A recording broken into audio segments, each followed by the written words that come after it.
Good evening, ladies and gentlemen. Welcome to the broadcast this evening. We look forward to another exciting broadcast with Prof. Thank you all. I can see there's some people who are joining on YouTube as well. So thank you to everyone on all the platforms that you have joined from. I'll just let a few more people in who are joining in on Zoom. Thank you very much. Don't forget to share the link. Please feel free to share the link when you do get the links on either Wednesday or Thursday, or when you do. Good evening, sir. You're welcome to the program, sir. Thank you very much. Good evening. Hope you've had a lovely day, sunny day.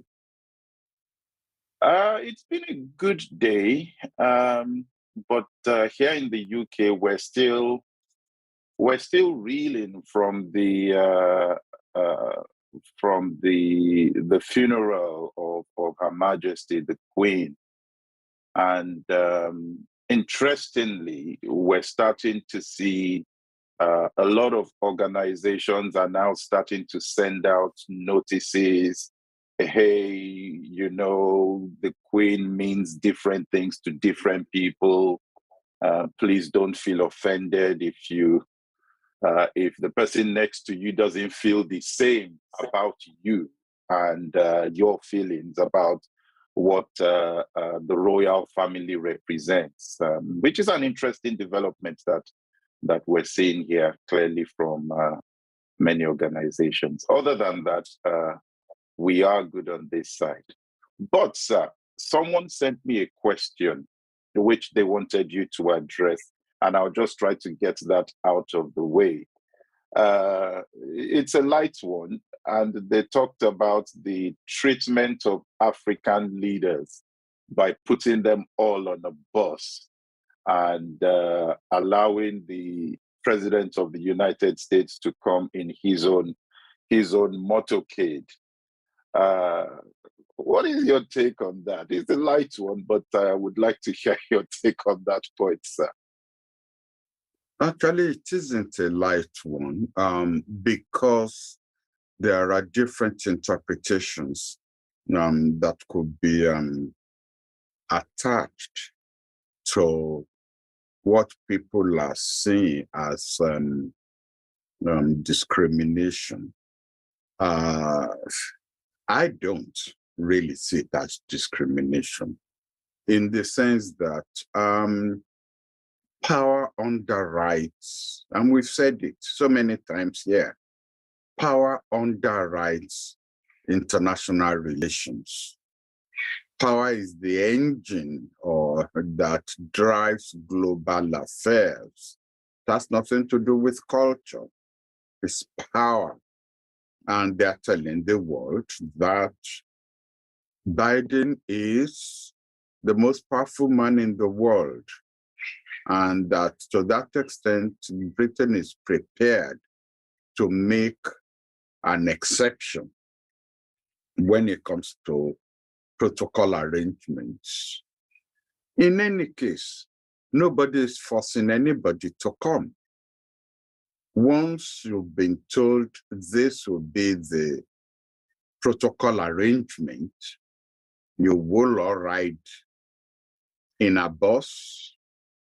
Then if you don't want to come, you sit at home.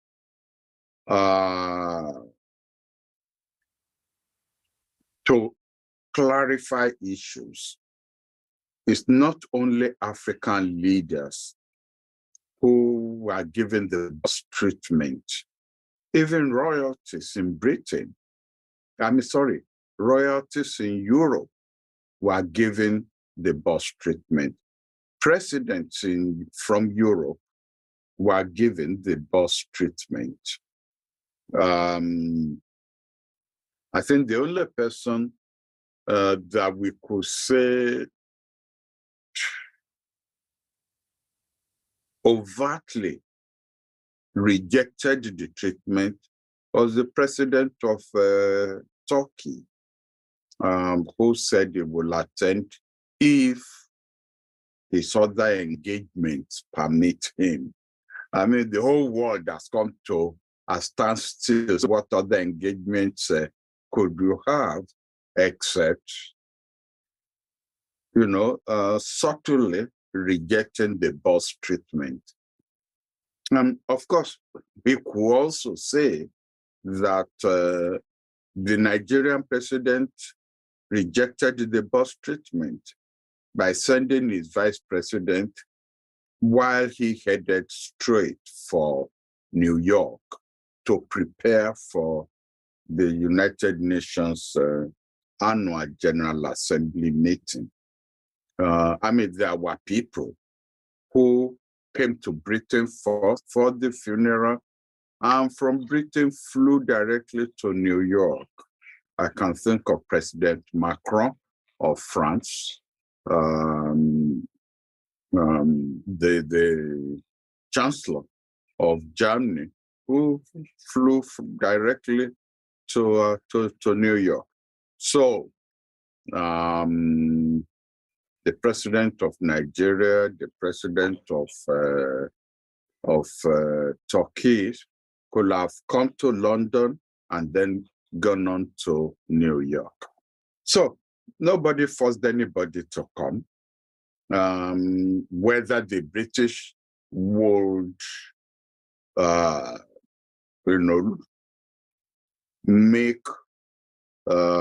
take negative notice of people who refuse to come, I don't know. I mean, obviously, if you are dependent on the British for aid, for development, for military assistance, for one thing or the other, you wouldn't want to offend Britain. But as I said, the president of France and the French always feel very strongly about the position of France and their president in global affairs. For him to have accepted the boss treatment, shows that globally there was a feeling of affection for the departed queen and for her contribution to stabilizing global. Obviously, she had no powers, but the soft diplomacy, the soft power, the soft influence which she exercised during her lifetime, I think some people had felt that counted for something and that they should be there, even if protocol wasn't what it should be. I mean, protocol was unusual, but then this was an unusual event. Longest reigning monarch, a 96-year-old great-grandmother. If you don't like her as a queen, you will like her as a great-grandmother.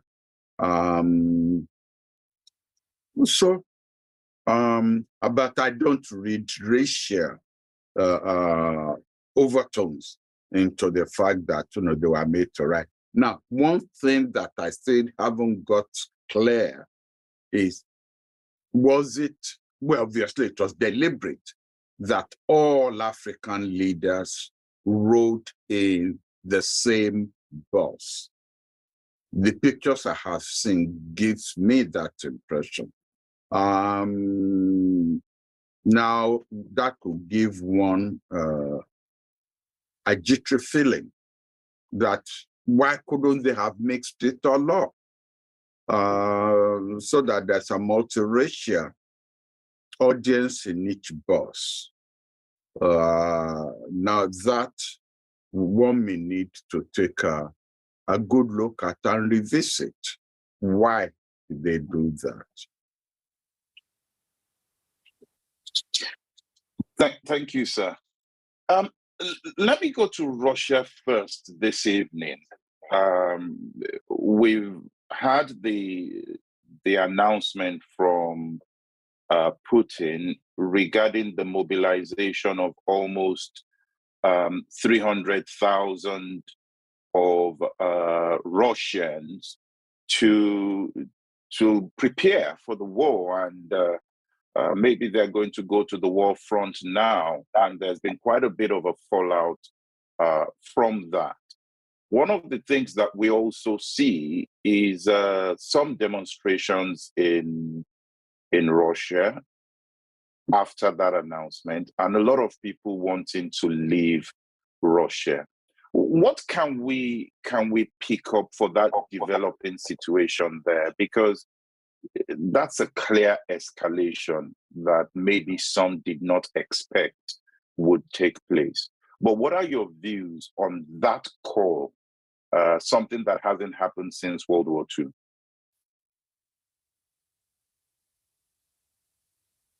If you recall, we have warned on this platform, and we keep warning, and I will still issue a note of warning tonight that don't humiliate Putin. He would respond in unexpected way that may actually push the world onto the brink. There are in fact so many hanging fruits on this Russian-Ukrainian war that we should draw attention to. First, the one you had said is calling up 300,000 troops, had highest mobilization since the Second World War. Secondly, he's emptying Russian prisons of prisoners who, if they agree to go and fight on the front for 6 months, they would then be released. Now, a prison congregation, that's an oxymoron. By the way, you get a congregation in church, but you know what I mean. A prison congregation is will be made up of murderers, muggers, pedophiles, psychopaths, all sorts of unstable people.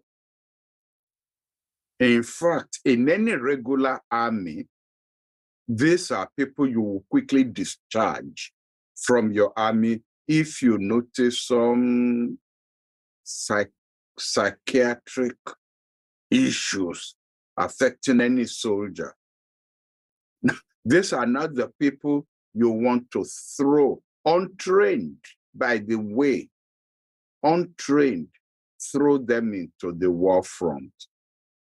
God help the Ukrainians that they come across, but God also help the Russian army, because, I mean, if they are in prison, obviously they're socially unstable. They are not people who have any regard for discipline, and discipline is the number one thing that solidifies an army and makes it fight like an army rather than like a mob. And yet these are the people you are now throwing. So it shows the level of desperation. Thirdly, he has said, and he has repeated it, I have nuclear weapons which I still have not used. And he then added, I am not kidding. I'm not joking. Well,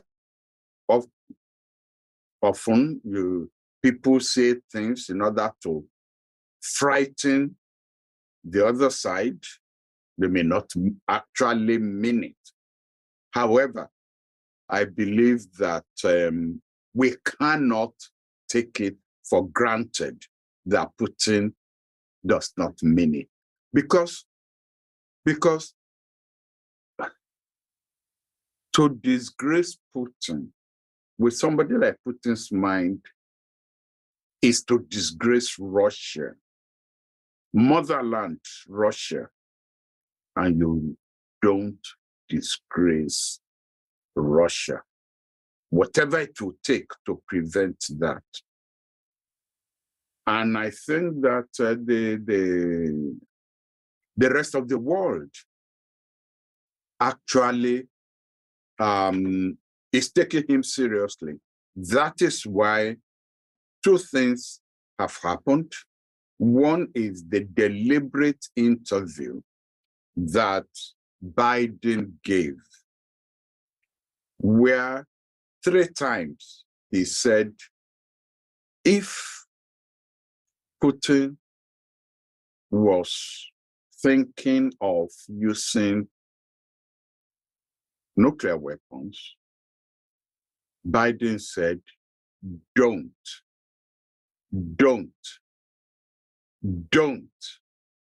3 times. And that if Putin did, the world will be faced with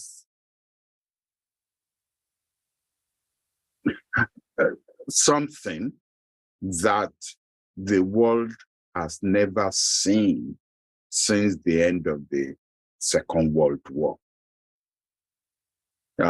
He gave that warning. Of course, what he meant by that, very wisely, he didn't go into details. At least that will lead Putin for himself to start thinking of what he may be, whether it will be triggering off a nuclear earthquake. And then finally, today, I'm not even sure whether it's still on or not, but throughout this afternoon, the Security Council of the United Nations has been meeting, a special meeting called on the Russian-Ukrainian war, where for the first time, the Russian foreign minister and the Ukrainian foreign minister were in attendance. I don't get any feeling that there are behind the chair wink and nods going on. I think that meeting, which was called by the French foreign minister who was in the chair, was meant to show that the world is not happy, to put it mildly, with Russia. Even though I've listened to some of the commentaries on the Chinese statement during the Security Council meeting, my take on what the Chinese foreign minister said was almost putting a slight distance. I could sense the distance between China and Russia in re-emphasizing. I mean, it could be double speak because it's not only, you could say it's not only Russia that's been trying to rubbish the United Nations, but he kept calling for the United Nations to be used as a platform for conflict resolution. As I said, you may say, well, That's also an advice to those using NATO, those enlarging NATO, rather than enlarging, the United Nations. But to me, I think it is more a warning to Russia that there is a limit to how far Russia should go in what it is involved in. I'm also aware that even North Korea, who normally doesn't care about what anybody thinks, has come out to deny supplying weapons to Russia. Usually, North Korea would say, so what? We are supplying weapons. What do you want to do about it? But he had said, no, we are not supplying weapons to Russia. Even if they are doing so, the fact that they felt the need to go public. So it's like, well, yes, we are pro-Russia, but only to a limit. We are not fully, they don't rope us into this Russian escapade. So I think the world should take Russia seriously. And what I would suggest, I will repeat myself on this program, is that this is the right time for the Holy Father, the Roman Catholic Pope, to step in as a mediator. It's not too well, so he can't, he can if he really wants to, but he can get on the plane and ask if he could come to see Putin and the Romanian and the Ukrainian president. But what I would suggest to the Holy Father is to send, a very senior cardinal to both Moscow and Kiev as a first step. I believe that I can sense that while Putin will not want to be disgraced, he will be looking for an opportunity to save face. I don't think Putin will want really a nuclear conflagration, which will consume him. Well, but then he may feel, yes, like Samson, pull down the pillars, not only over me, but over all the Philistines. So we will all go up in smoke. I have not yet met anyone in the world in a position of authority who thinks it is in its own interest to go down as the one who blew up the whole world, including himself. I don't think there is that insanity so far. And I think the Pope should try and take charge, take care of that opportunity to mediate and save Putin's face.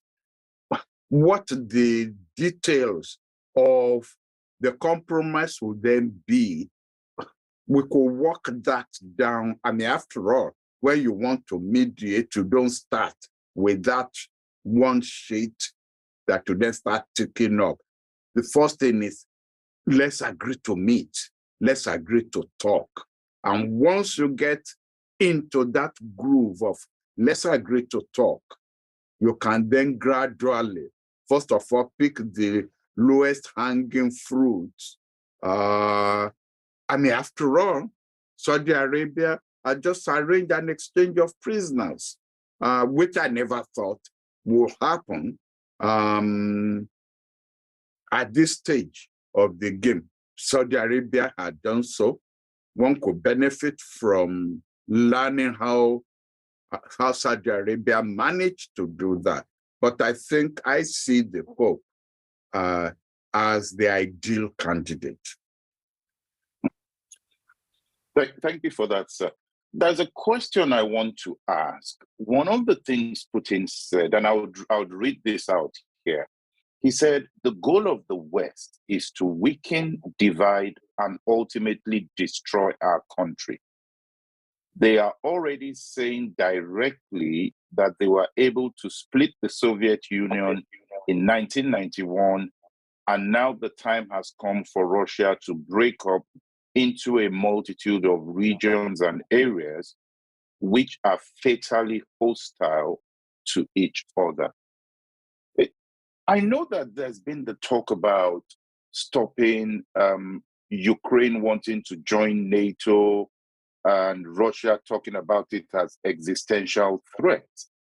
But has the West actually been as direct in their position towards Russia as Putin is stating here? Yes, unfortunately, yes. There have been statements by people who have held high offices of state in the United States who have been a bit reckless with their statements, whether in order to burnish their reputation as, cold warriors, and have boasted that one of their achievements, after all, is that they won the Cold War. They broke up the Soviet Union. They are stating the obvious, but you could see the point of Putin, because you could put in quotes some of the things said by, as I said, some of American former office holders. The present office holders will be too diplomatic to say so. But when you have, former secretaries of state, the joy for a scholar is getting hold of American, of books by American office holders a year, 2 years after they've left office. Some may even say 6 months after they've left office, immediately, putting a gloss on the things that they have done. So those books are available, and those quotations will be there.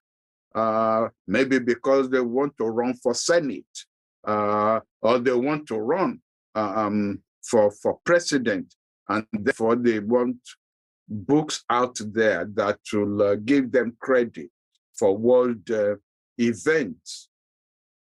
That's one. Number two is the fact that they promised, the United States promised Russia that there will be no expansion to the east of NATO, of the military boundary of NATO.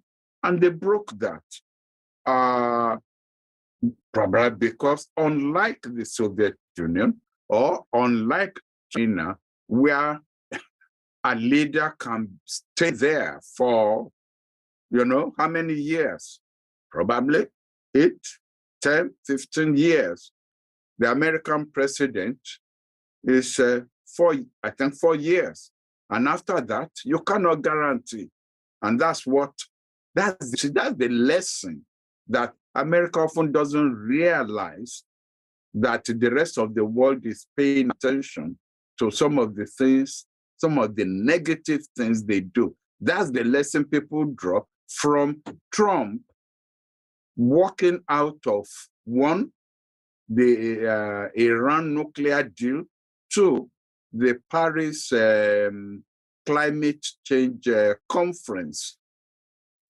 Because that then means that even if Biden gives you a commitment now, what's going to happen in 2 years' time? Is there any guarantee that that Biden will win again? No. And even if he wins again, like after all, Obama did 8 years, he didn't stop. Trump, who took over from him, from breaking some of those agreements solemnly entered into. So they promised the Kremlin that there would be no movement of NATO towards the east. They broke that.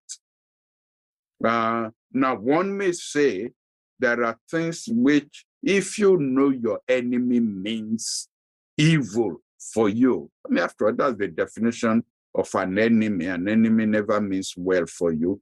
Then don't give that enemy an opportunity to carry out his nefarious intention by invading Ukraine, by invading and annexing Crimea, by invading Georgia.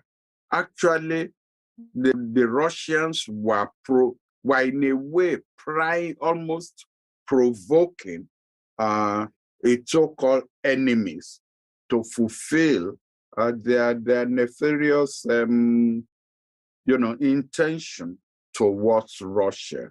A wise president in Russia will actually have tried to do his best to ensure that the assessment of the negative feelings of the West towards Russia, that there are no opportunities for fulfillment of the negative feelings.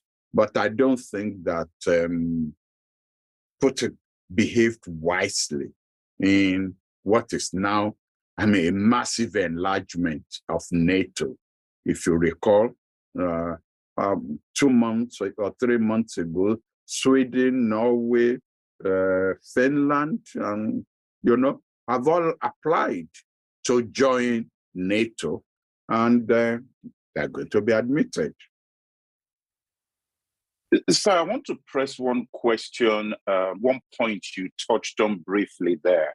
And I think someone here is also raising the point that when you look at the intervention, I think your concept of medium powers at the time, and we link that to what's happening in Saudi Arabia, where they were able to negotiate this release between with the Russians, and of course some Americans were part of those that were released. And the question is this: is there a place for other powers in the world, like Saudi Arabia, to play major mediation roles? I know you've talked about the Pope as an option, but is there a role for other groupings to come in and play a role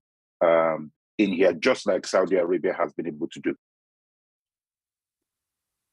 Of course, yes. Not only Saudi Arabia has done so, Turkey has done so. I even believe that India is in a position to do so, even though India has one leg on the Russian side and one leg on the American side. You'll recall at the last Shanghai Cooperation Conference held 2 weeks ago, India, and it was Putin himself who admitted that India had raised reservations about the Russian-Ukrainian issue, that China had also raised reservations about what was going on, because they saw Russia being pushed back by the Ukrainians, and I'm sure that they have gotten worried. Because if you're president of, if you're prime minister of India, and even if you're president of China, You don't want a nuclear war in the world that will then end up consuming you over an issue that you really, is not an existential threat to your countries. It's only one country and one man who is, who is starting to look like the modern day Hitler. I'm deliberately picking my words. I'm not being reckless about the use of my words. Because if you're going to bring if the whole world is starting to feel uneasy about your usage of power, and you are a nuclear power, you are starting to look at that president with new pairs of eyes. So the direct answer to that question is yes, various opportunities. And maybe rather than an approach of starting with a fatal approach towards peacemaking, maybe it would be chipping, side issues to resolve side issues. Allowing wheat and flour to flow from Ukrainian ports that the United Nations and Turkey midwifed. This exchange of prisoners that Turkey has midwifed. Maybe India will be able to see an issue on which you could talk to both sides, and yes, the superpowers are committed.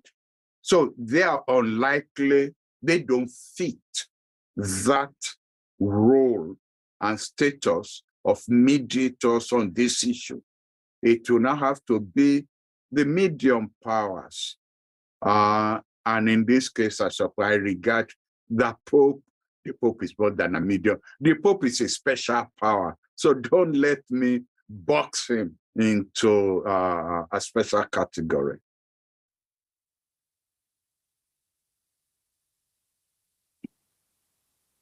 Thank you for that, sir.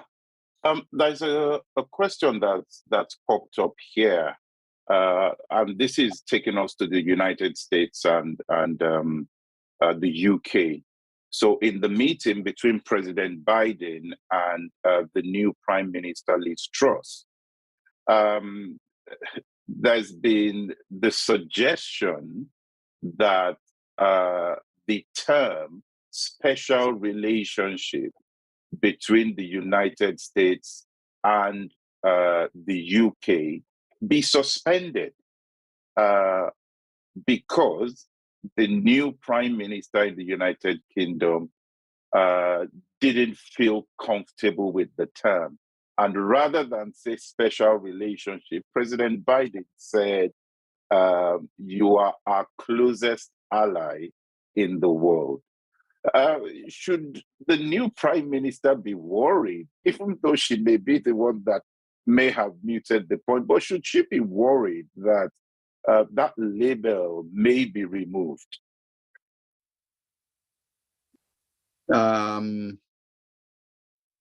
Like somebody sitting in London, I could see your uneasiness about approaching the issue because you British people love the use of that term, special relationship. The Americans haven't had a special relationship with Britain for decades. It's the British politicians who like to, especially British prime ministers who love to have this feeling of they have a special relationship with the White House.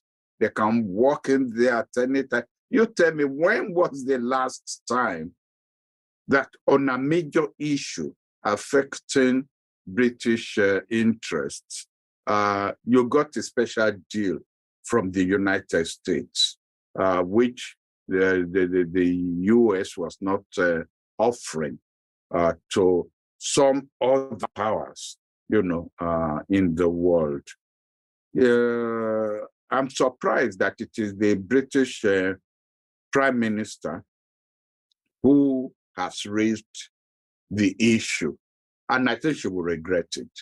Because, when he's starting to see some streak of arrogance on the part of Liz Truss,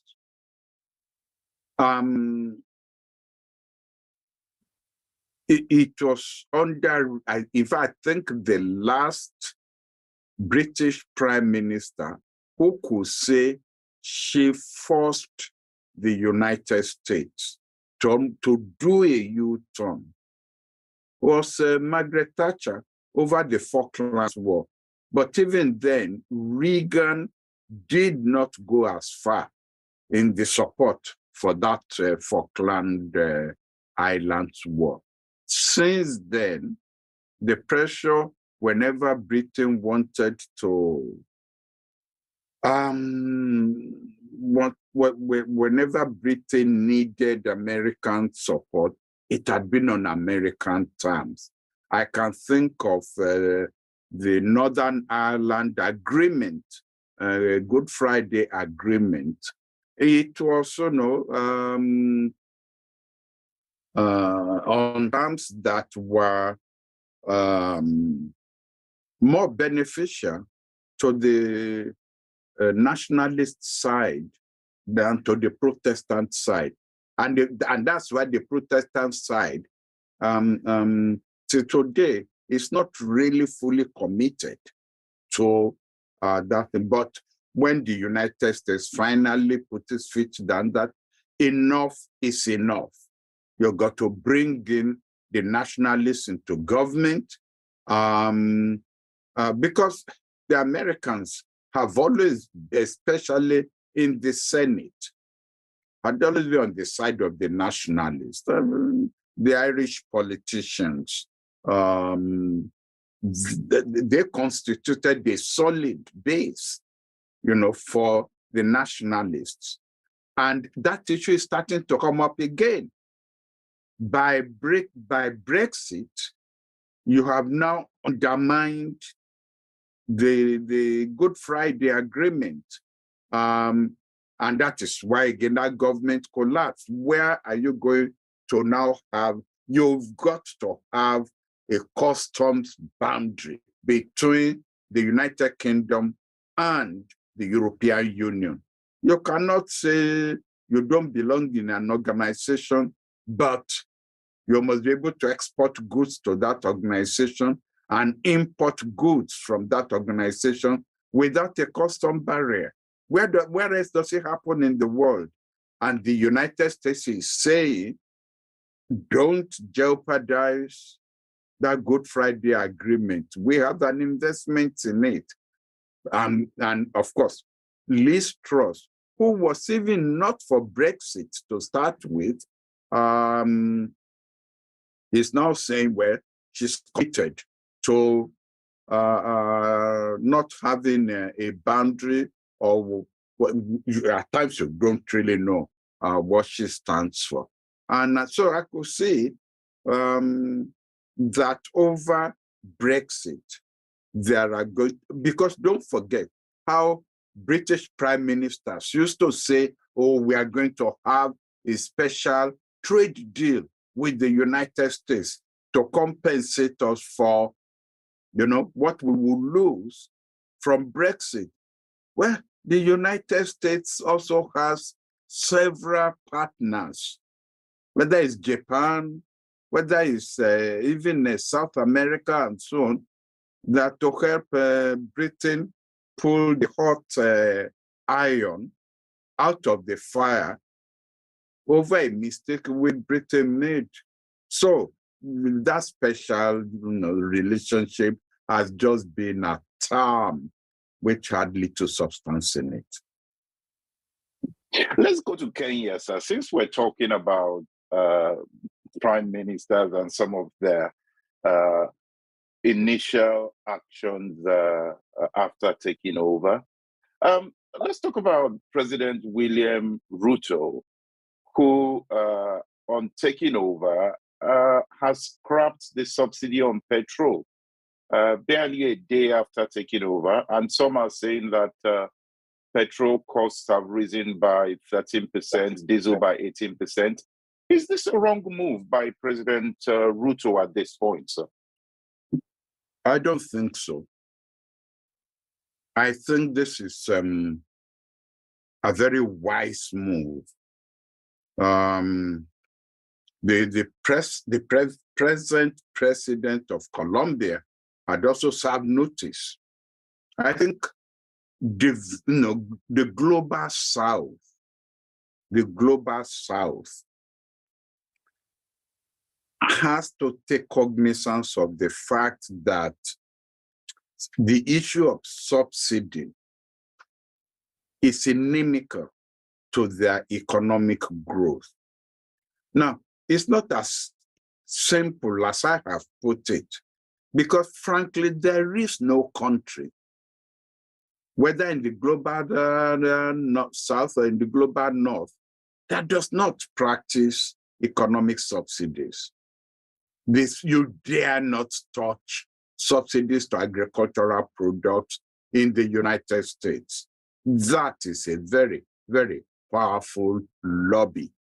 And you'll be asking to commit political suicide, whichever party tries that. But the global North is in charge of the economies of the world, that they have ways of cushioning themselves from the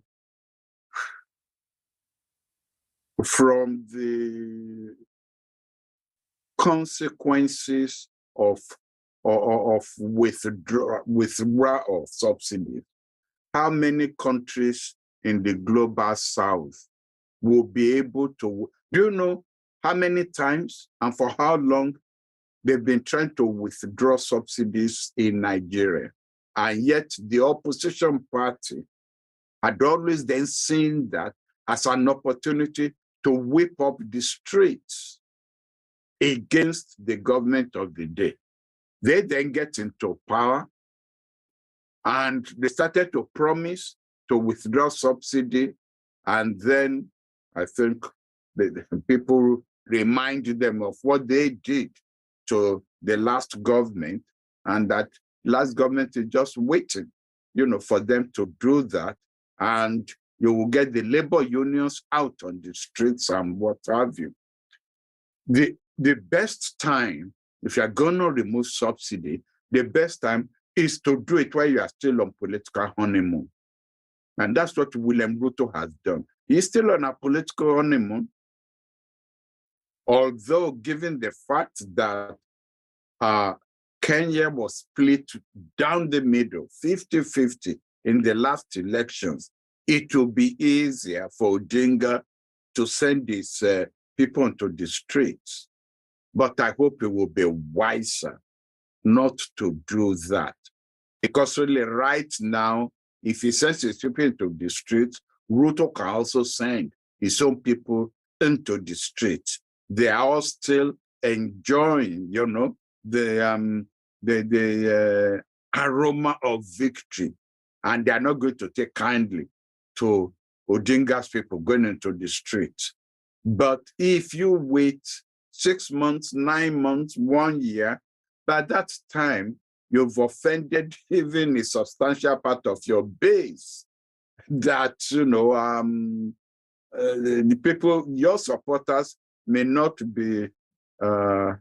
want to go out, into the street to defend or to support you. The best time to do it is when you are still having your honeymoon. Thank you, sir. There's a question here. This one is coming from Zoom.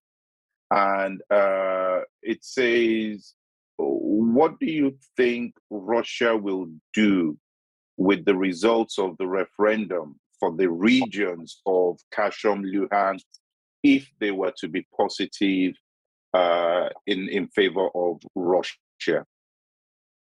No, we don't even need to say, we don't even need to be that kind as to say if they are going to be. I mean, it's occupied by Russian troops. Even if you don't support unification with Russia, where are you going to get the courage to up your ballot to say no? So it's going Russia is going to win that referendum, and Russia is going to then that in exchange is going to accept the desire of the people to join them. But apart from Belarus and who else? Nobody. Even I don't think, members of BRICS, Brazil, India, I don't know about China, or South Africa, will believe and accept the result of that referendum. You don't conduct a referendum when militarily you are occupying a place and then tell the rest of the world that the referendum was conducted free and fair. Thank you, sir. Let me end with Turkey, sir, because we've seen the Israelis and the Turkish leaders hold their first meeting since 2008.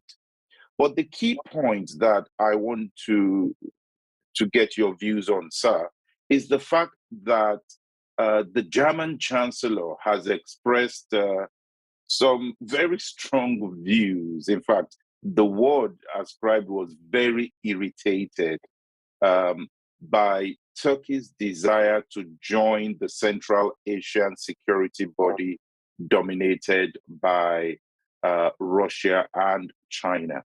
What problem does that create for NATO if Turkey were to join that organization?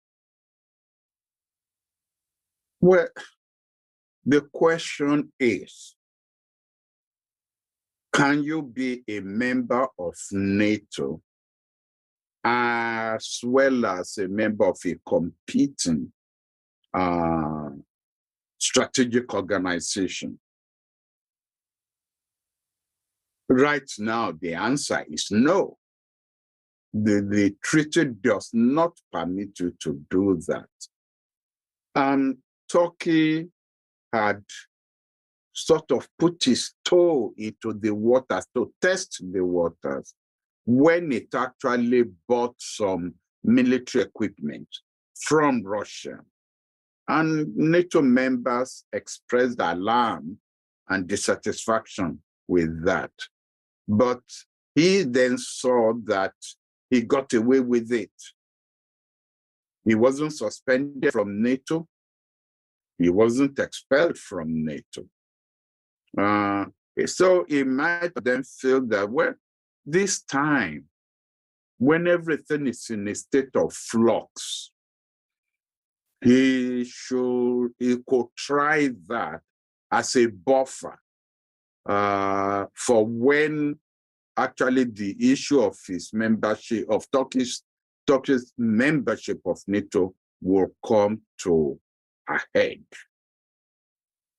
Because don't forget, there is still an outstanding issue of his veto over membership of NATO of the new ones that want to come in. Because, it gets to one stage when all parliaments of all member states will have to vote on the application. And people are suspected that at that time, if he's not happy about how the West is treating him, he would simply get his parliament to vote no. And since there must be unanimity, he would then be daring them to go ahead. So this may be part of his hedging his bets to see whether he could strengthen his position again, that when it then comes to that issue or any other issue, people will hesitate to push him overboard, or he himself may take a walk. Let me end with this question, sir. The United Nations General Assembly is taking place, and the theme for this year, a watershed moment, transformative solutions to interlocking challenges. In all that you have had so far, have you had any transformative solutions? We are going through a phase in the world where the conflict we are facing, to the extent that the superpowers themselves are involved, defy interlocking solutions, with the exception of one, provided the global South plays its diplomatic game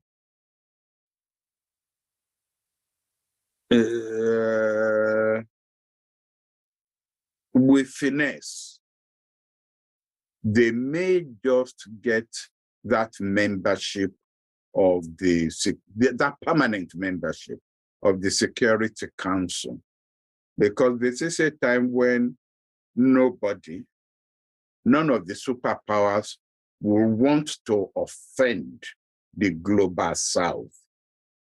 But that is assuming the global South agrees amongst itself. Would the Africans agree among themselves?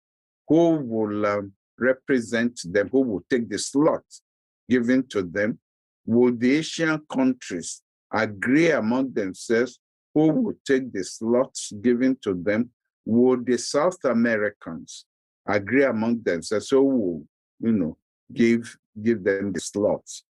If you get agreements by these regional bodies, then this may be the opportunity, at least, to make the Security Council more representative.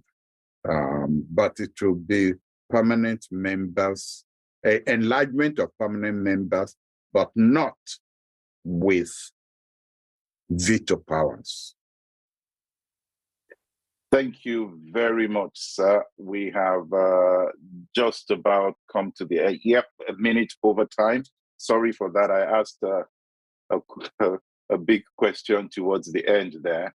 But thank you very much to our viewers. I can see some people on YouTube, some people here on Zoom. Thank you, everyone, for joining across the different platforms.